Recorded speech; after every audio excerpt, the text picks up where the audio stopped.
Presiden Joko Widodo menegaskan pembangunan ibu kota baru di Penajam Pasir Utara, Kalimantan Timur tetap berjalan meskipun masih menghadapi pandemi COVID-19.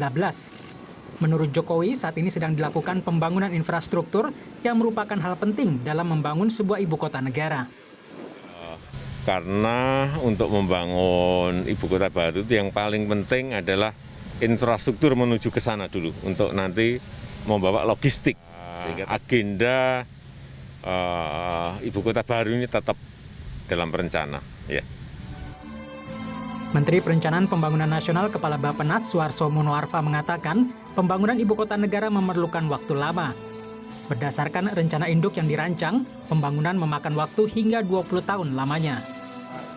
Kita kan tidak mungkin membangun ibu kota negara sulapan dalam waktu 2 tahun, 3 tahun, 4 tahun. Di dalam master plan Bappenas juga yang sudah selesai itu diperkirakan 15 sampai 20 tahun. Rancangan Undang-Undang Ibu Kota Negara sudah masuk dalam program legislasi nasional Prolegnas 2021. Namun Presiden Joko Widodo belum mengirimkan surat presiden soal ibu kota baru ini, sehingga DPR belum bisa memulai pembahasan payung hukum ibu kota negara. Ekonom senior dan guru besar Fakultas Ekonomi dan Bisnis Universitas Indonesia Emil Salim mempertanyakan sikap pemerintah yang merencanakan anggaran besar untuk pemindahan ibu kota di saat keuangan negara mengalami tekanan.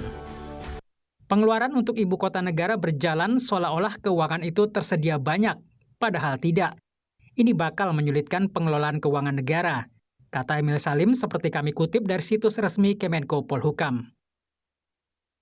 Sementara pengamat ekonomi Indef Ahmad Heri Firdaus menilai fokus pemerintah saat ini harusnya melakukan program pemulihan ekonomi, bukan pemindahan ibu kota negara. Bagaimana supaya pertumbuhan ekonomi kita kembali ke posisi yang optimal, kemudian juga banyak membuka lapangan pekerjaan, mengentaskan kemiskinan.